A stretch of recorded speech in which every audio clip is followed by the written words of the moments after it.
오늘 이 시간에는 재림, 다시 오실 주님의 약속이라는 제목을 가지고 말씀 증거하도록 하겠습니다.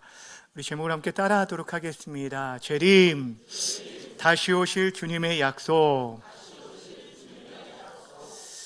오늘부터 앞으로 몇 주 동안에는, 이게 몇 주가 될지는 모르겠지만 재림에 관련된 말씀을 좀 나누려고 합니다. 요즘 시대를 한마디로 표현하면 기다림이 사라진 시대라고 말할 수 있을 것입니다. 요즘 우리는 무엇이든지 즉시 얻는 데 매우 익숙한 가운데 살아가고 있습니다. 필요한 것이 있으면 손에 있는 핸드폰을 통해서 무엇이든지 주문할 수 있고, 주문한 것이 당일 배송, 새벽 배송 통해서 즉시 받아볼 수 있는 그런 시대에 살아가고 있습니다. 그러다 보니까 우리 사람들 마음 가운데 이 기다린다는 이 능력들이 점점 사라져가고 있는 것 같아 보입니다. 기다림이 길어지는 것들을 못 견뎌하고 쉽게 짜증을 내고, 때로는 어떠한 것에 대해서 기다리게 한다면 관심이 즉시 사라지는 일들이 참 많이 있습니다. 근데 문제는 이 기다림의 부재의 문화가 우리의 신앙 가운데도 그대로 스며들고 있다라는 것입니다. 사실 우리 신앙의 중요한 본질 중에 하나는 하나님의 약속을 붙들고 기다리는 것입니다. 그리고 그 기다림 속에서 우리의 믿음이 더욱 성장하게 되어지고, 하나님의 주권을 인정하고 하나님의 놀라운 은혜들을 경험하게 되어지는데, 점점 인내하고 기다리지 못할 뿐 아니라 또 그 기다림이 사라진 시대 속에서 정말 중요한 기다림에 대한 내용들이 흐려지고 있다라는 거예요. 그중 하나가 바로 다시 오실 주님의 재림을 기다리지 않는다라는 것입니다. 매일의 삶이 너무 벅차기 때문에 당장 내가 해결해야 할 많은 문제들, 오늘의 경제적인 문제나 건강의 문제나 가정의 문제를 돌아보는 것도 벅차기 때문에 우리 주님의 재림을 우리의 마음 가운데 품고 살아가는 것이 힘들고 어려울 수 있을지 모르지만, 우리 그리스도인들이 결코 잊지 말고 붙들어야 할 진리의 말씀, 약속의 말씀이 있다면 바로 예수님께서 다시 오신다는 재림의 약속입니다. 그런데 더 심각한 것들은 그리스도인들 가운데서도 이 약속의 말씀이 잊혀지는 정도가 아니라, 하나님의 그 약속의 말씀, 재림하시겠다라는 이 말씀에 대해서 그 말씀을 실제적으로 재림하실 거에 대한 믿음이 없이 그것을 추상적으로, 영적으로만 받아들이는 경우들이 많다라는 사실입니다. 다시 말하면 재림신앙이 약해지고 잊혀진 가운데 현실적인 문제만을 씨름하며 이 땅에서 아둥바둥 살아가는 그리스도인들이 많아지고 있다는 것입니다. 이것이 오늘날 한국교회의 문제와 우리의 현실입니다.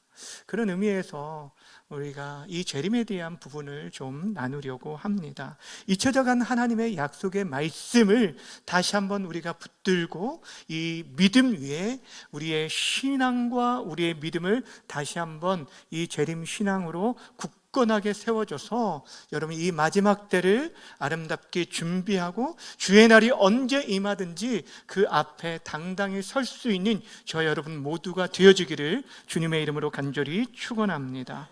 오늘 첫 번째 생각할 것은 무엇이냐면, 이 시대의 재림에 대한 잘못된 태도가 무엇인지를 좀 살펴보려고 합니다.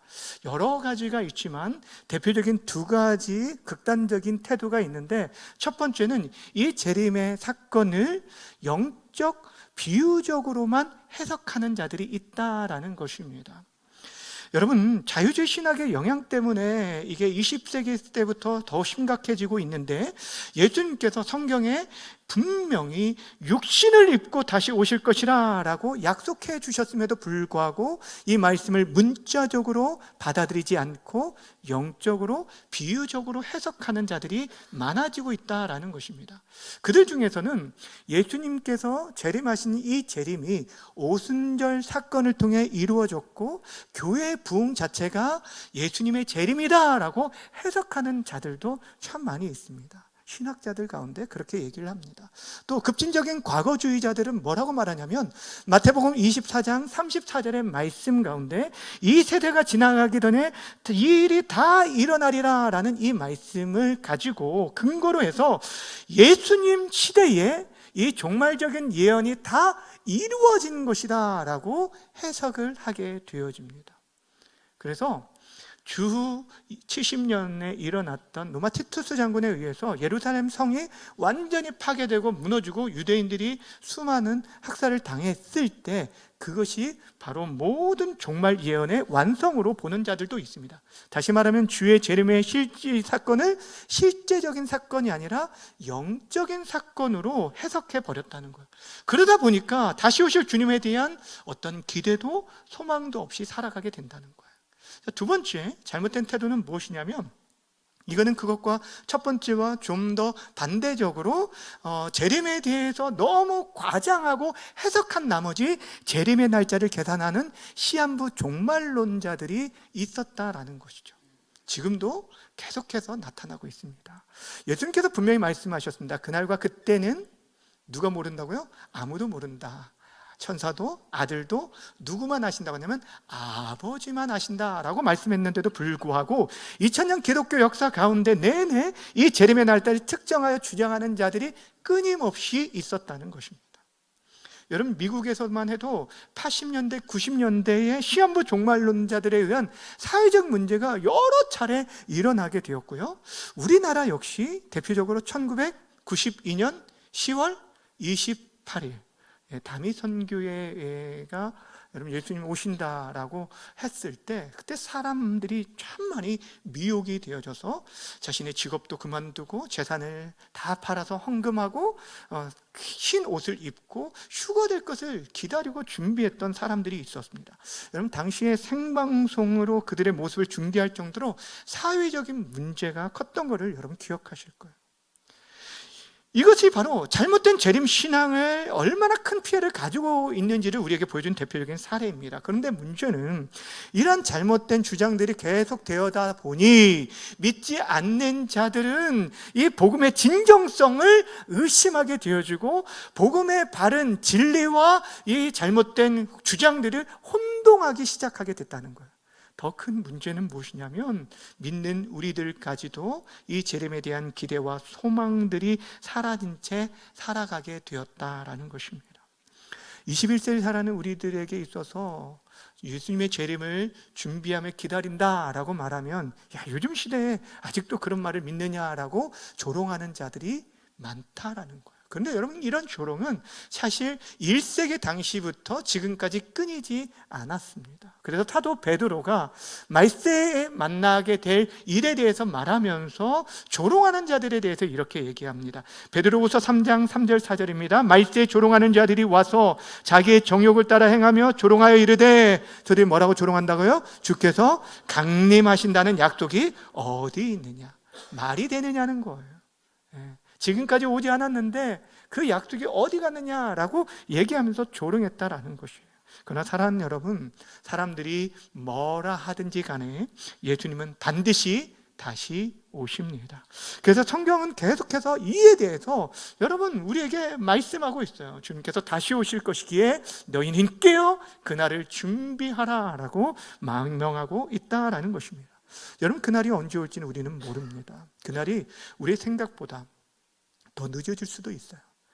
예수님이 오신다고 약속하시고 2000년이 지났지만 아니 이후에 2000년이 더 지날 수도 있을지도 모르겠습니다. 그럼에도 불구하고 그날은 반드시 온다라는 사실입니다. 이 사실을 붙들고 우리는 성경의 약속을 부정하는 어리석은 자가 되지 말 뿐 아니라 또한 참 재림의 때를 계산하는 자들로 인해서 흔들리지 말고 언제 오셔도 준비된 삶으로 우리 주님을 맞을 준비를 하며 살아가는 저와 여러분 모두가 되어주기를 주님의 이름으로 간절히 축원합니다. 사랑하는 여러분, 오늘 붙들어야 할 진리는 다른 것이 아니에요. 한 가지만 여러분 꼭 기억하고 돌아가셨으면 좋겠는데, 주님 재림만큼 확실한 약속이 없다라는 거예요. 따라합시다. 주님 재림만큼 확실한 약속이 없습니다. 왜냐하면 여러분, 이 약속은요 성경 전체에 말씀해주고 있기 때문이에요. 신구약 성경 전체에 이것을 말해주고 있어요.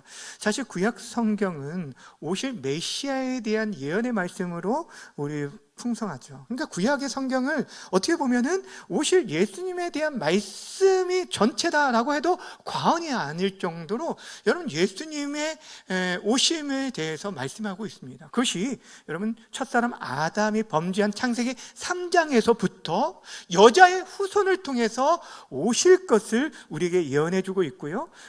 그 구약의 마지막 책인 말라기에서 보면은 치료의 광선을 의로운 해가 떠올라서, 공의로운 해가 떠올라서 치료하는 광선을 비칠 것이다 라고 하면서 메시아의 사역을 우리에게 소개해 주기도 하였습니다. 무엇을 얘기하고 있냐면 여러분, 성경, 구약 성경 전체가 무엇을 얘기하냐면 오실 예수님에 대한 이야기를 하고 있고, 예수님이 이 땅에 첫 번째 오신 강림, 이 초림 사건을 통해서 이 모든 것이 성취되었어요. 여러분이 기억하고 있는 예수님 오실 메시아에 대한 예언, 대표적인 예언들이 무엇이 있습니까? 이사야에 보면 동정녀 마리아를 통해서, 그러니까 처녀를 통하여서 탄생할 것이 예언되어 있고요. 또 미가 선지자를 통해서는 무엇이 예언되냐면 예수님께서 베들레헴에서 태어날 것을, 오실 것을 말씀하고 있습니다. 그리고 스가랴서에 보면은 예수님께서 예루살렘에 입성했을 때 무엇을 타고요? 나귀, 새끼 나귀를 타고 입성하실 것도 예언되어져 있고, 이사야 53장에 보면 예수님께서 고난받는 메시아로 고난받으실 거에 대해서 얘기하고, 또 시편에 보시면 예수님의 그 옷이 제비 뽑히게 될 것까지 예언되어져 있어요. 여러분, 구약에 총 333가지, 학자들이 얘기가 그렇습니다. 300가지 이상이 오실 예수님에 대한 내용이 포함되어 있는데, 그 가운데 실질적으로 그 모든 것이 예수님의 초림 사건을 통해서 이루어지게 되었다라는 것입니다. 자, 그렇다면 여러분, 메시아에 대한 수많은 약속의 말씀들이 그 말씀대로 정확하게 다 성취되었다면 이제 남은 재림의 약속 또한 반드시 이루어질 거라는 사실입니다.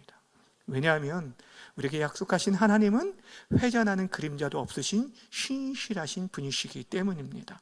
여러분, 특별히 구약 성경에 보면 메시아가 이 땅에 오실 때 다윗의 왕위를 가지고 영원히 영광의 왕으로 이 나라를 통치하고 다스릴 것을 말씀하고 있는데, 이것은 궁극적으로 예수님의 재림 때 이루어질 약속들을 얘기하고 있어요. 그러니까 솔직하게 말하면 이 구약 성경에 예언되어 있는 예수님의 메시아에 대한 300가지 이상의 예언 가운데 초림 때 이루어진 약속들이 3분의 1이고, 그리고 재림 때 구체적으로 이루어질 약속들이 3분의 2가 되어지는 거예요. 근데 그 모든 것이 재림의 순간에 이루어지게 될 거예요. 이사야 9장 7절의 말씀에 보면 또 다윗의 왕좌와 그의 나라가 군림하여 그 나라를 굳게 세우고 지금 이후로 영원히 정의와 공의로 그것을 보존하실 것이라 라고 말씀하신 것이 바로 예수님, 다시 오실 예수님, 재림하신 예수님을 통해서 이루어질 약속의 말씀이라는 거예요. 예수님께서도 마태복음 25장 31절에서 이렇게 말씀합니다. 인자가 자기 영광으로 모든 천사와 함께 올 때 자기 영광의 보좌에 앉으리라 라고 말씀합니다. 예레미야 23장에서 보면 예수님께서 정의와 공의로 이 세상을 다스릴 것을 예언하고 계시고, 또한 스가랴 14장에서 다시 오시는 주님의 영광을 묘사하면서 이 모든 세상의 질서를 새롭게 하실 것을 우리에게 말씀해 주셨어요. 이처럼 예수님의 재림은 성경 전체에 나타나는 하나님의 약속이라는 거예요. 근데 더 중요한 것은 재림은 구약의 약속뿐만이 아니라 예수님 자신이 말씀으로 특별히 직접 말씀하신 약속이라는 거예요. 예수님 자신이 내가 다시 오겠다라고 직접 우리에게 말씀해 주셨다는 거예요. 여러분, 하나님의 아들 되신 그분의 약속만큼 확실한 약속이 어디 있겠습니까? 예수님께서 십자가를 지시기 위해 예루살렘에 올라가시는 중에도 그 오르는 가운데서도 사랑하는 제자들에게 세 차례나 순환 예고를 하셨는데 아주 구체적으로 약속해 주셨어요.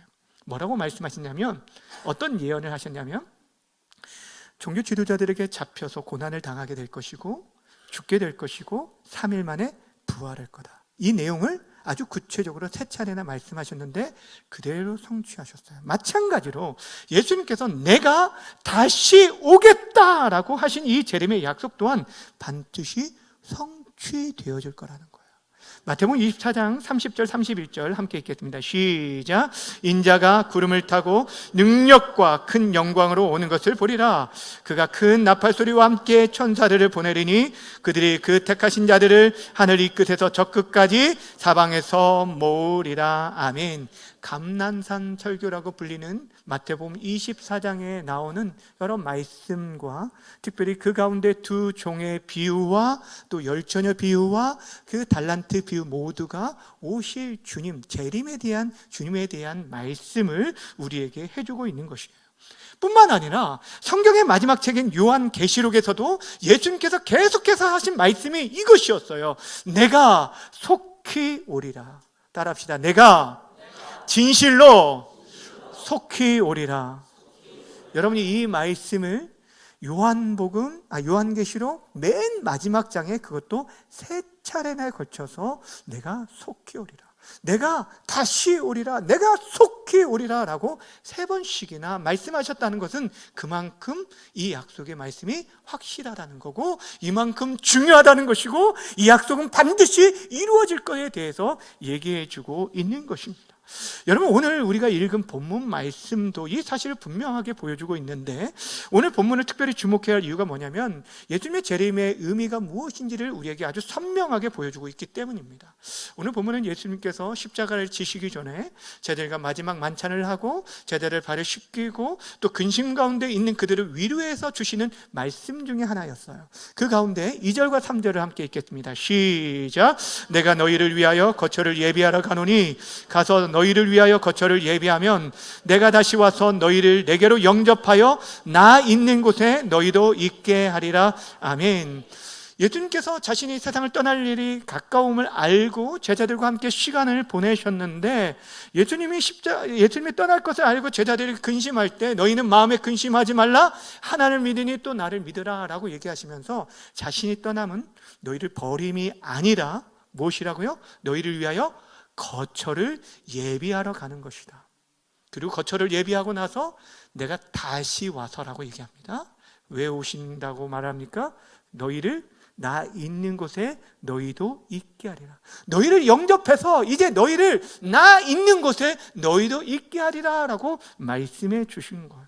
여러분, 천국에 대한 이렇게 확실한 약속이 어디에 있습니까?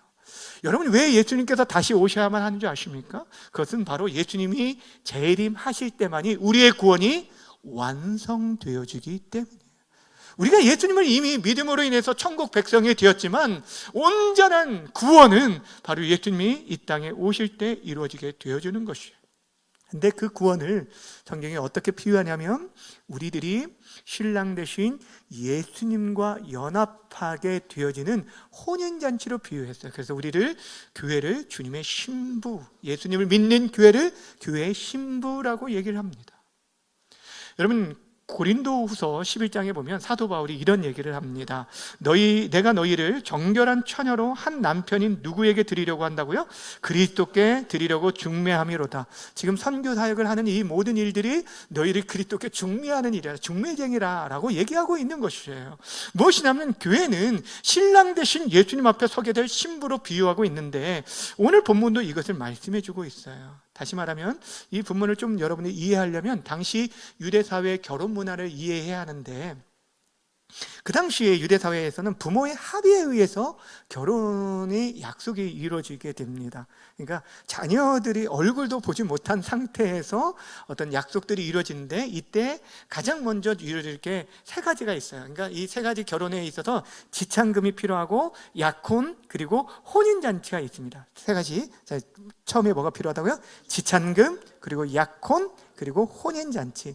그러니까 이 신랑 측에서 그 신랑의 아버지가 지참금을 먼저 신부 측에 드리게 되어집니다. 이 지참금은 이게 신부를 재정적으로 보호하기 위한 장치로 드려진 건데 예수님과 교회의 관계 속에서 이 지참금은 예수님의 십자가에 흘리신 보혈을 의미합니다. 그래서 교회를 가리켜서 하나님이 자기 피로 산 교회라고 표현하는 이유가 여기에 있는 거예요.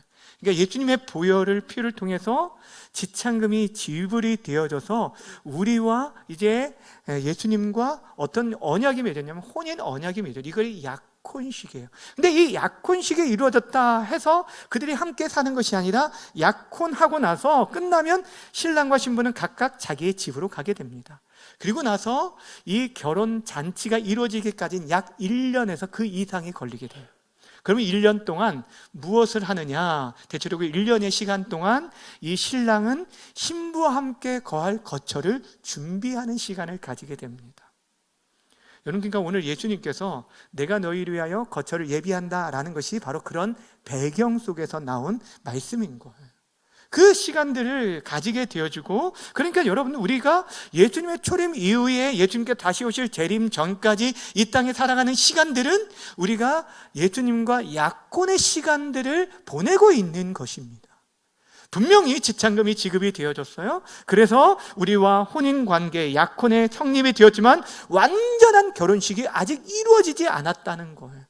그러면 그때가 언제 되냐면 결혼식이 되어졌을 때, 그때는 신랑이 신부 측 집에 가서 결혼 예식을 하고 그 신부를 이제 데리고 어디로 갑니까? 자기가 준비한 거처로 가서 그곳에서 이제 사랑을 나누며 가정생활이 시작이 되어지는 거예요.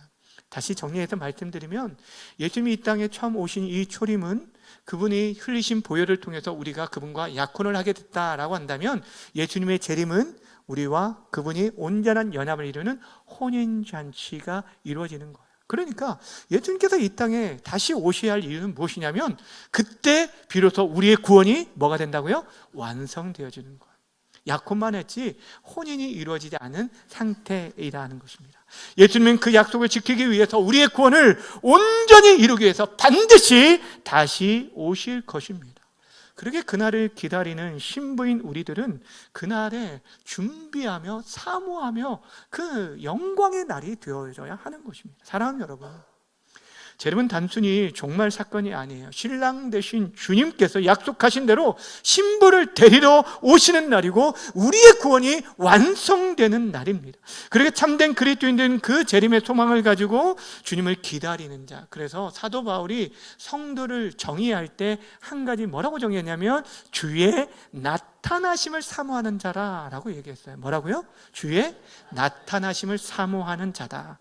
여러분, 물론 재림에 대해서는 아직까지 많은 비밀이 있습니다. 이제 그 내용들을 앞으로 살펴볼 거예요. 재림이 임박하였다고 얘기하는데 진짜 임박했는지, 그리고 그때를 우리가 진짜 알 수 없는지, 여러 가지 그 내용들을 좀 어렵지만 딱딱하지만 좀 살펴보려고 합니다. 사실 그 날들을 우리는 분명히 알지 못하지만 성경은 이 시대를 분별하고 깨어 준비하라 라고 얘기합니다. 따라합시다. 시대를 분별하고 깨어 준비하라. 여러분, 우리가 준비한다는 건 다른 것이 아니에요. 깨어있다는 건 잠을 자지 말라는 것이 아닙니다. 우리를 이 세상과 구별된 다른 거룩한 삶을 살 것을 얘기해요. 그래서 사도 요한이 요한일서 3장 3절에서 이렇게 그날 재림을 소망하는 자가 이렇게 살 것을 얘기합니다. 함께 읽겠습니다. 시작. 주를 향하여 이 소망을 가진 자마다 그의 깨끗하심과 같이 어떻게 하라고요? 자기를 깨끗하게 하느니라. 신랑을 기다리는 신부가 자신을 정결하게 거룩하게 단장하고 준비하듯이 그렇게 준비할 것을 얘기하고 있습니다.